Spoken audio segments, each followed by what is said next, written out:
Hi everyone, we'll let people filter in before we start properly. I'm Sean O'Leary, I'm CEO of the Irish Planning Institute, and I'm delighted to welcome you to the third and final webinar in the UCC Planning Society and IPI Cork branch series, looking at different approaches to sustainable local area transport planning. I want to thank at the outset the UCC Planning Society, in particular Marnie and Chloe and Heather and Roisin for all their work in putting the programme together. And then also Mary Nall Venables from our Cork branch, who really gave a lot of time and effort into organising the series. So thanks to the Cork branch and the UCC Planning Society. First two webinars were recorded and the recordings are available on the IPI website and they're on our YouTube channel. And you'll also find the slides from the first two sessions on the site, and we'll add a recording of today's session to that in due course as well. And that brings me to today's speaker, who is Dr. Matthias Juhas from DBFL Consulting Engineers, who's going to talk to us about sustainable urban mobility plans. Matthias is going to speak for about 25, 30 minutes, and then we'll have time for Q&A. So you can put your questions into the Q&A box. We'll cover what we can, and we will finish well before 2 o'clock to make sure you get back to work or can get out and enjoy the sun. So without further ado, Matthias, I'm going to hand over to you. And thanks again for doing this. And we will talk with your questions at the end. Thank you, Sean, and thank you for joining this webinar today. Thanks for having me. And yes, I will speak about sustainable urban mobility plans or planning. And this is basically what we expect in the next 25 to 30 minutes. I will give an overview of sustainable urban mobility planning in general, its main principles, show you some examples of the tools, and finally outline the challenges that we can face during the process. So what is SUMP and why do we need it? As you are well aware, we face many challenges in planning urban transport systems. There is a general requirement of sustainability, that is balancing better between present and future needs. We also have pledges to radically reduce emissions to address climate change. Meanwhile, there is a rapid urbanization on the way globally, and our cities are also sprawling spatially, which causes many other issues. And we incur significant losses from road congestion and casualties. And so the overall goal is to tackle all these challenges and create more livable cities. And the question is, how could urban transport planning contribute to that? And that's where sustainable urban mobility planning is coming into the picture. It is a strategic process of planning, a dynamic, continuous action, rather than a static document or just a plan. So that's why I suggest to use sustainable urban mobility planning as SUMP and think about the plan and the process rather than just a plan. It focuses on the entire functional city, on its people and businesses. And its main purpose is to improve urban mobility and through that, the quality of life for citizens. SUMP is at the core of the EU's urban transport policy since 2013. And now with the third edition of the official guidelines having been released very recently, actually in June, just a few days ago, we can say that it is a fairly stable practice and a great deal of knowledge is available now on how to implement it quite efficiently. The last TEN-T regulation from the EU, which was updated, I think, in 2024, also defined more than 400 urban nodes and now requires them to adopt an SUMP by 2027. What you need to see is that the EU wants cities to build their urban transport policies and projects on SUMPs, and also require them to adopt a standardized mobility indicator system so they can track the progress quite transparently. Okay, let's now cover the basics of SUMP. This is probably the most important and most complex figure I can show you in relation to the SUMP approach. That is the circular illustration of the strategic process we are talking about, and it has a continuous feedback loop that is similar to the PDCA cycle from standard management protocols. That is the plan, do, check, and act cycle, or plan, do, check, and review. Sometimes it is called like that. And to not, I show you a more simplified version of this, and we can break it down a bit. The first yellow part is focusing really on analyzing the existing mobility situation. The green part, the next one, is about developing a vision, the objectives, and how to measure them. Then come the planning stage, let's say the measure and policy and project selection part, and also creating an actionable program for a given time period. That's the blue size. And then the red one, where we come to the actual implementation and monitoring, with the most crucial step, I would say, at the end of it, reviewing and starting over the process. And what are the basic SUMP principles in that process? First, we need clarity about long-term goals and how to achieve them. We also need a systematic and unbiased assessment of performance. So data analysis needs to be our friend. Integration is also crucial, and we mean integration at all possible levels. So sectoral, territorial, and modal integration. And if we want sustainability, obviously more sustainable modes need to be prioritized with a strong emphasis on public transport and active travel modes. Participation and involvement of the stakeholders are also pivotal, as well as the continuous monitoring and evaluation of the progress. That's basically the most crucial part of this strategic process. And with these principles in place, SUMP, I would say, brought a paradigm shift, a kind of a paradigm shift in urban transport planning. The general focus of planning shifted a bit from traffic towards people.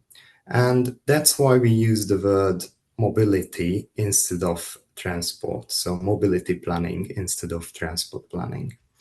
So we are moving a bit away from just flows, capacities, speeds, and queues, and moving towards livability, viability, accessibility, and also social equity.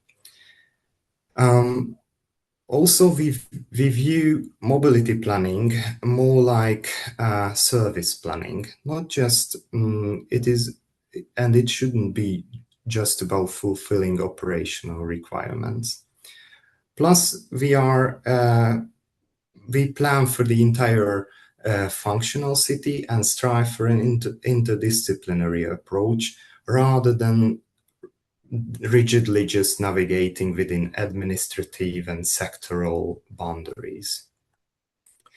The need for integration between land use and mobility planning should be specifically highlighted within this whole paradigm shift, as I think we must see transport needs as derived demands. So when we so moving from A to B is primarily motivated by activities at the origin and the destination. Therefore, actively influencing the land uses and thus travel demand is of paramount importance.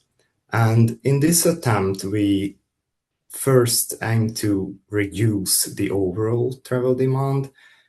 Second, shift what is possible towards the more sustainable modes of travel. And third, improve what remains in terms of efficiency, safety, accessibility, and so on.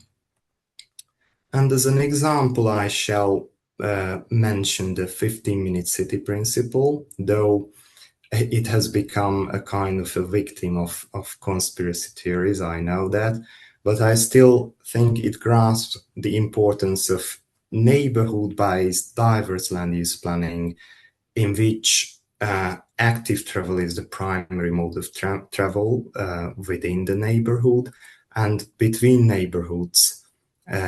These neighborhoods are mostly connected by public transport. On a mini scale, the superblock model from Barcelona, illustrated in the figure on the right-hand side, is similar in principle, and I also think that's a very good example of coordinated policies. So where is the place of SUMP in the planning hierarchy? As you can see on this figure, it is a subordinate of the general urban development plans or regional development plans, while there should be a tight coordination with other sectoral plans. And the operational plans, such as the land use zoning, result from this coordination across the different layers we have. And ultimately, these plans drive policy and funding priorities and shape the infrastructure and the operations. To give you a rough estimate of the time frame of an SUMP, here is a typical timeline.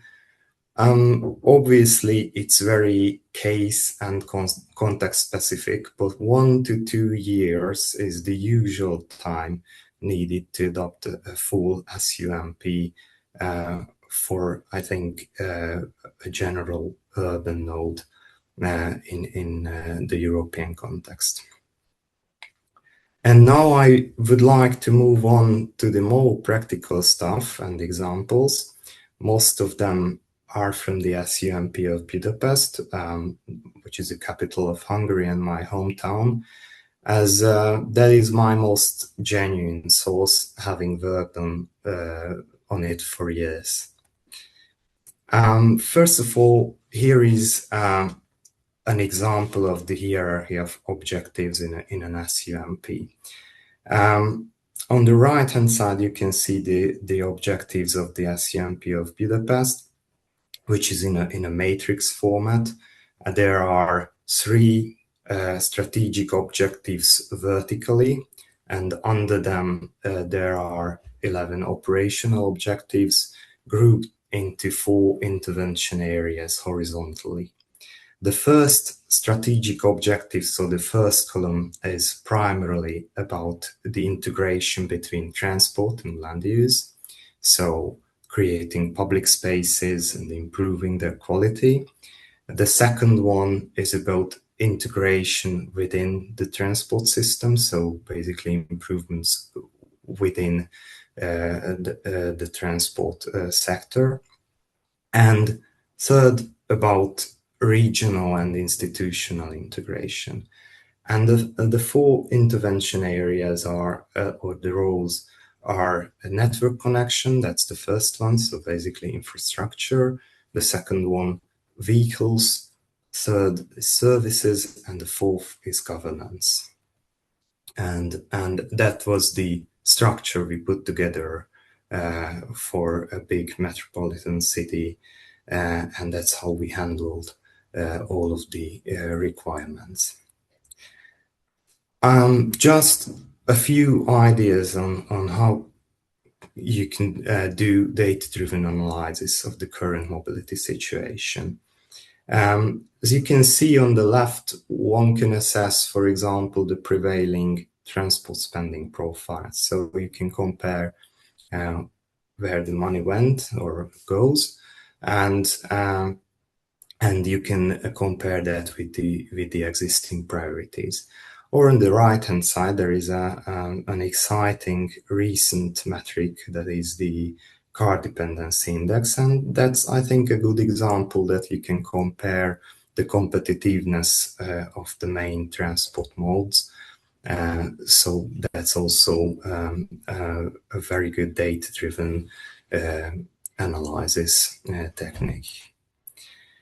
To summarize the issues of the current situation, one can conduct, and the usual way to do that is to do a SWOT analysis.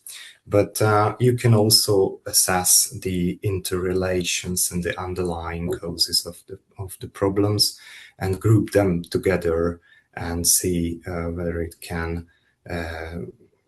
get you somewhere where you can really draw conclusions from that.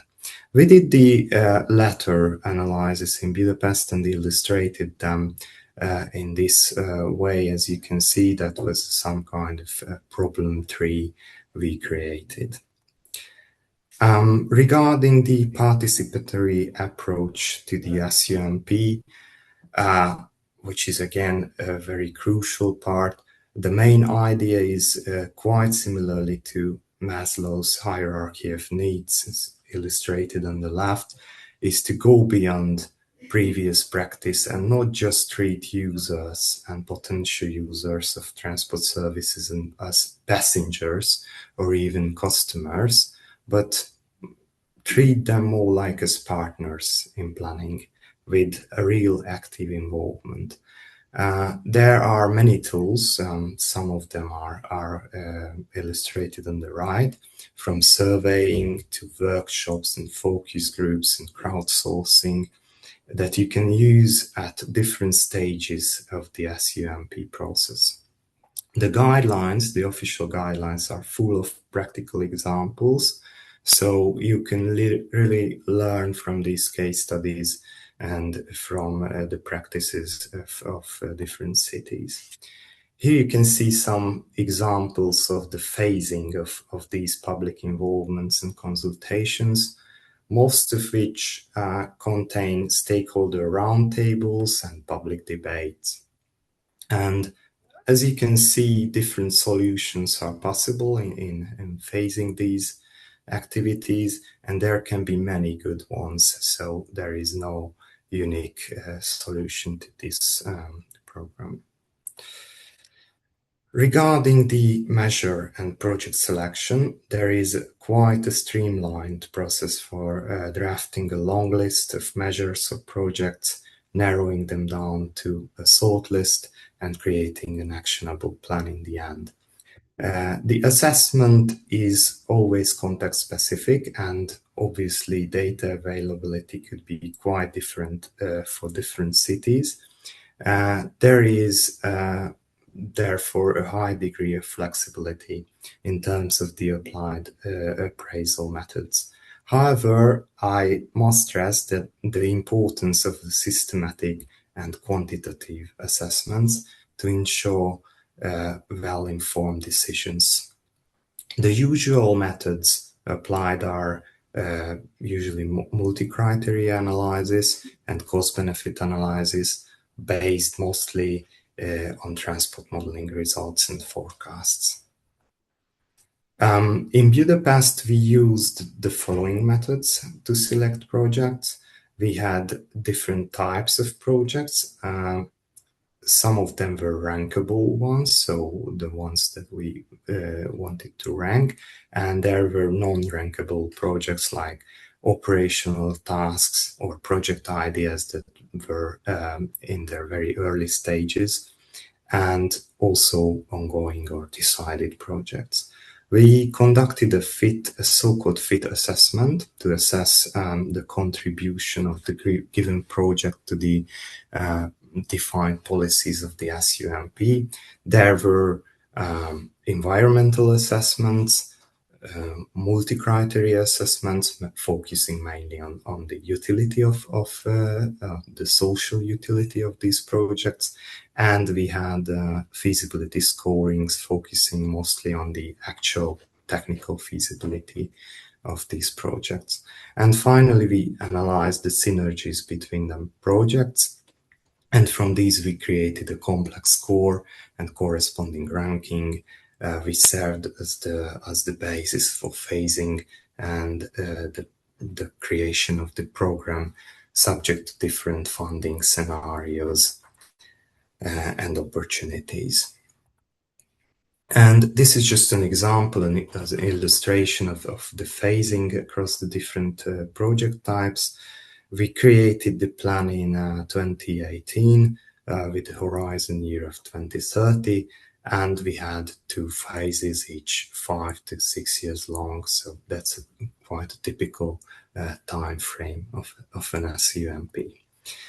Now, moving on to the last quarter of the cycle, indicators must be defined to monitor and evaluate the progress adequately.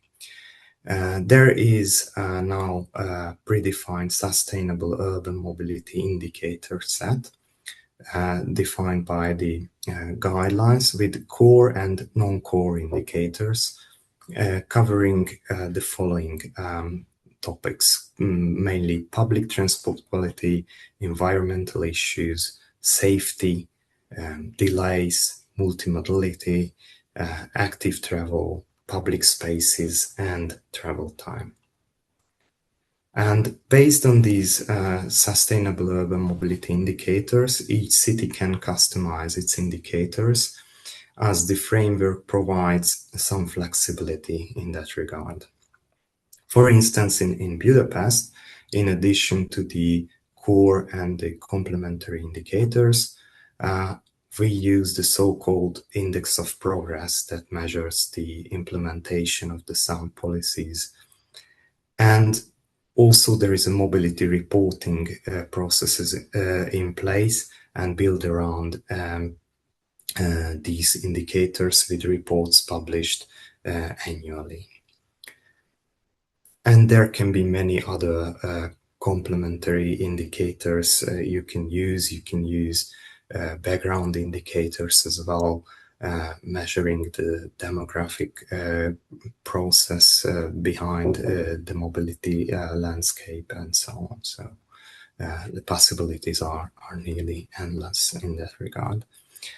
Here are some examples for indicators, fairly basic ones, actually, like the model split or the number of fatalities with different target values for the horizon year of 2030, or the transport energy use, or the level of physical and audio-visual accessibility of different public transport vehicles in the city. So you can see the differences between target values and the current situation. And this is a customer satisfaction indicator for public transport services, which is based on an annual survey. So this is basically measuring what the customers, what the users think about the services. And now let's talk about the challenges. And the first thing I shall mention is the actual implementation of the SUMPs. As planning is relatively easy compared to realizing actual change. So I think, honestly, that's the hardest part, to actually implement those plans we created. The usual main barriers are political will, or the lack of it, or inconsistent actions, limited resources and data, lack of vision and involvement of the public or stakeholders, difficulty in resolving the conflicting interests, and still the dominance of traditional transport planning principles can be a problem as well. What could help in overcoming these barriers? First of all, I think what we are currently doing, sharing knowledge. So learning from each other, learning from different case studies, learning from the best practices and learning as well from the worst practices or the bad practices we can see. Then experience in selling the plan and encouraging the decision makers to actually take decisions. In that sense, the right and honest framing of issues, I think, is critical. The sense of ownership arising from the participatory approach, and also the so-called pressure of the indicators, so the actual monitoring of the progress can help too. Plus, there are always emerging opportunities for quick wins or test periods, testing out different schemes to win over either the public or the decision makers or both. And to conclude my presentation, I shall mention that if you are about to find resources, the Urban Mobility Observatory is the place to go. You can find the guidelines there, and also beyond the guidelines and all the other supporting materials, because there are so many checklists and other supporting documentations. There you can also find a city database and SUMPs. So you can browse those databases for ideas, and you can find many interesting stuff there. And this presentation will also be available to you to access these links. And there's nothing else but to thank you for your attention. Thanks so much for that, Matthias, and thanks for the examples and links and things as well, which we'll send around after. If people have questions, they can put them into the Q&A box, and I'll get to them.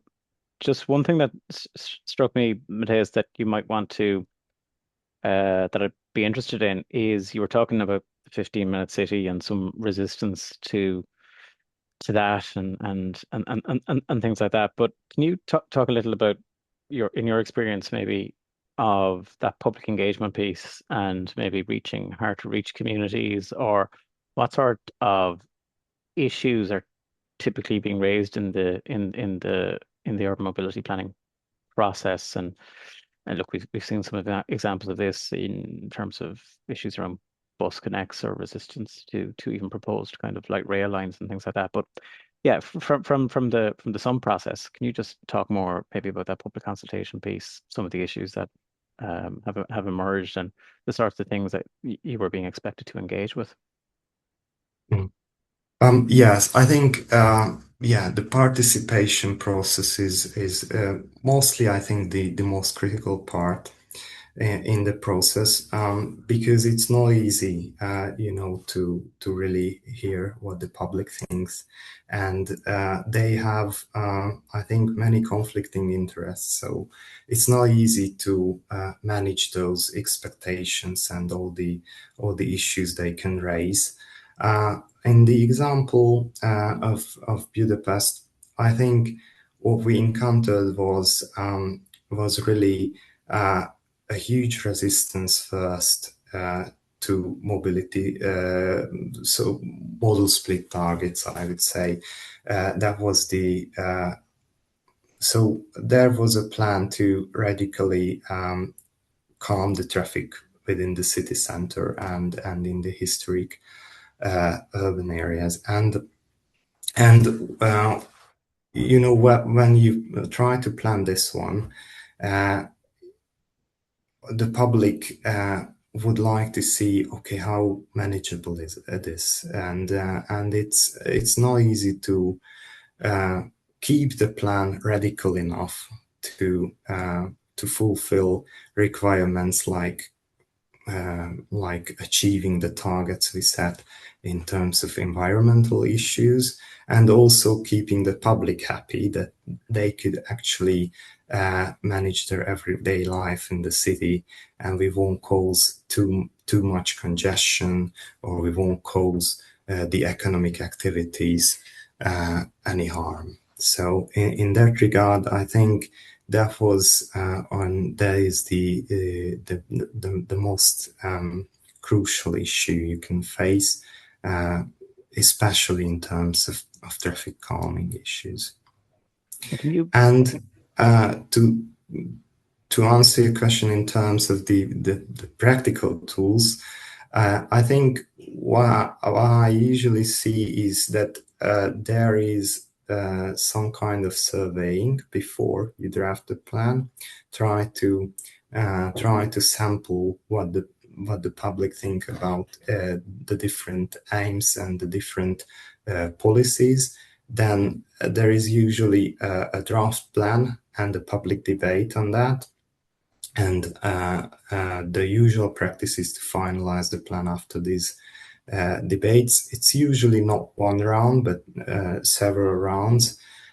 It can help if you have some kind of stakeholder workshop for that, because the public debate is very important, but usually it's the stakeholders, the different operators, or the different NGO groups that you can really operatively consult the plan with.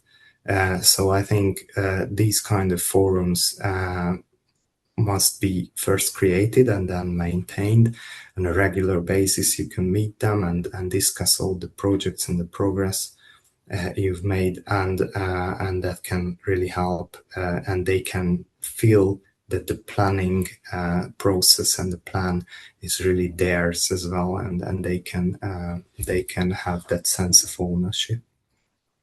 Thanks for this. There's a question there from Marnie, and it's asking what types of data do you think would be the most applicable or useful or interesting to analyze in the Irish context for successful SUMPs?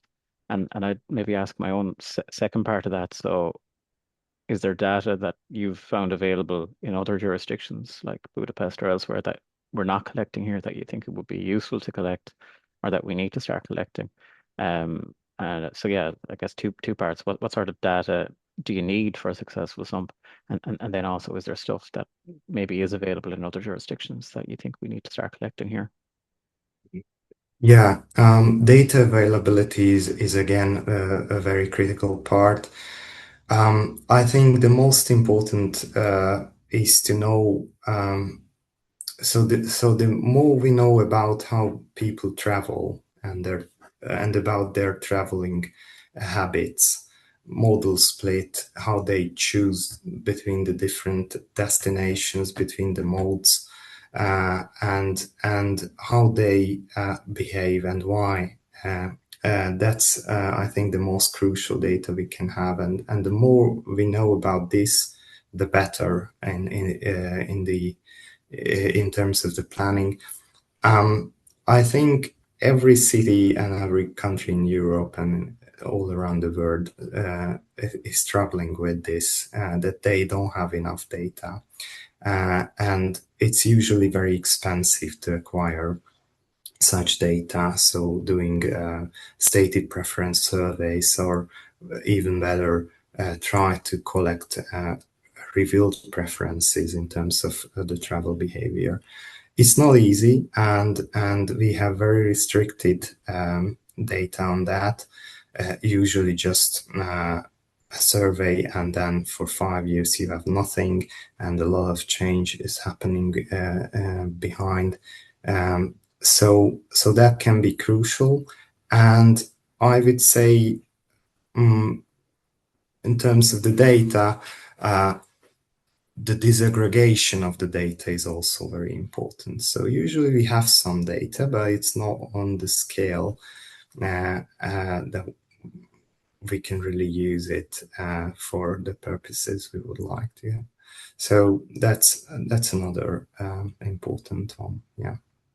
Can you just explain a little more about the institutional context in Budapest? Just, whether maybe the powers of the ministry versus the city versus an agency like the NTA, or just explain maybe the different organizations and institutions and the kind of governance of SUMPs there, and maybe compare it to the Irish landscape.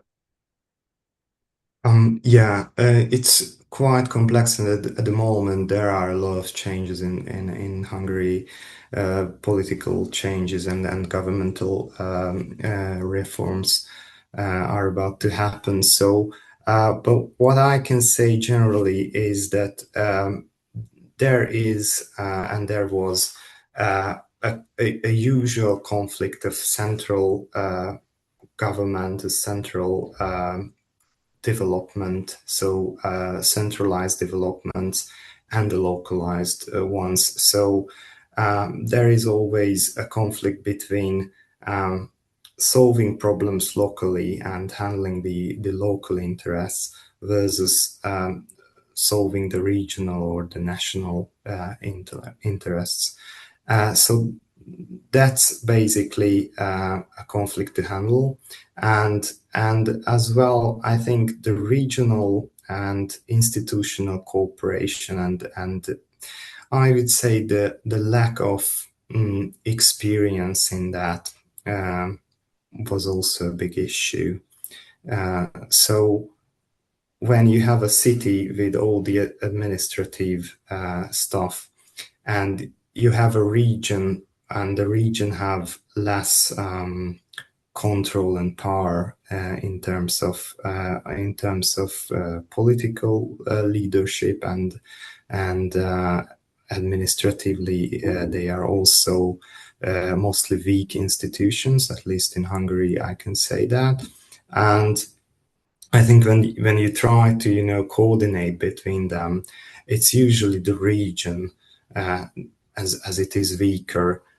Their interests are not there in the planning process, and that can cause many problems. So in the case of Budapest as well, uh, cars coming from the region are a main source of the congestion in the city. Uh, so that is in terms of the land use planning, in terms of the coordination between regional public transport services and local transport services. Uh, there is a lack of coordination and integration that can cause many problems, and traffic is coming into the city. The model split in the region is definitely much worse than in the city, and that can cause you many problems, which you can't really control on the local level. So the city cannot really solve the problems of the whole region, and the region doesn't really have the tools to solve it on its own. Yeah. So yeah, that's a problem, and I think that's also true for other countries, for Ireland as well. That answer there actually did answer a question that Thorsten just put into the chat. So if anybody has any kind of final questions, if they put in now, there is one question I do want to ask you, and it's slightly morbid maybe, but important. You were talking about fatalities, and obviously there's an increased concern maybe over the level of road fatalities in Ireland and things like that in recent years, and not sure about the breakdown between urban versus rural road deaths and things like that. But can you give me some examples from the Budapest plan, or maybe elsewhere that you've worked on, about kind of policies that are about reducing fatalities? Is it stuff like traffic calming? Is it I guess, is it a co-benefit of a lot of the other stuff, or do some typically include specific fatality related kind of actions as well? Yes, I think mostly traffic calming. So the answer, the main answer could be traffic calming, as I think the quantity of car traffic is the main driver behind um, behind those fatalities. Obviously, you can make the transport infrastructure, the roads, the junctions better and more efficient and more safe. But ultimately, it's the quantity of traffic that is causing the problems. I think it should also be highlighted that there are more vulnerable users. So we try to shift demand towards the more sustainable modes. Then we will have more pedestrians on the street. We will have more cyclists on the street. They are more vulnerable in terms of road safety. So we must plan infrastructure that is safer for them. And that usually causes delays. That usually causes a lot of inconvenience for car traffic, which can help traffic calming, but it won't help when you try to make a consultation about these measures, because uh, you need to change travel habits, and that's not an easy thing to do. So I think what you can do is to drive these changes by educating and consciously try to change the thinking behind. And people don't want obviously fatalities on the roads. So what we need to really do is to explain to them and explain them the rationale behind the measures we can apply. That's the way I think about it that I hadn't really thought about, but that kind of dichotomy almost that we are increasing, or the intention is to increase the number of vulnerable road users as well, and how you do that while also reducing fatalities. And I've got one last question, and one of them, one part of this is about maybe vulnerable road users, and that one is about how the SUMP process, or the mobility planning process, kind of deals with technological change, or how the guidance deals with technological change. And I'm thinking about things like e-scooters, which I don't think were particularly a thing when whatever Deemers was being written. Things like autonomous vehicles, and maybe also even things like drones and things like that. Is there space in the guidance for, I suppose, accounting for those sorts of technologies, or changes, or um yeah, is it kind of restricted to not including those? How do you think about, just in your day-to-day work, how do you think about potential future technologies, some of which are being adopted, some of which are being mooted?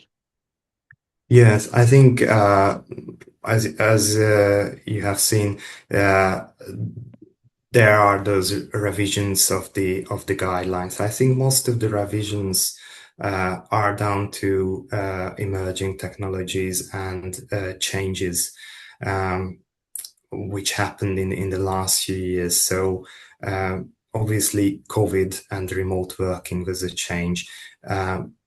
We can talk a lot about autonomous vehicles. We can talk about ITS solutions and so on. So there are many emerging stuff happening, and I think what you can do is most of the time SUMP can regulate those changes, and it's important that, for example, you mentioned the e-scooters, and we can mention other micromobility solutions. Mostly what you need to do is to accommodate them, regulate them, and try to make it, part of the mix, so people can choose, but it won't cause further issues. So I think basically SUMP can accommodate them in this way. And I think it's important to take them into account. So it's not like disregarding them or discredit them is not a good solution. So what you need to do is to cover them and try to make it really part of your mixture of the solution. Yeah.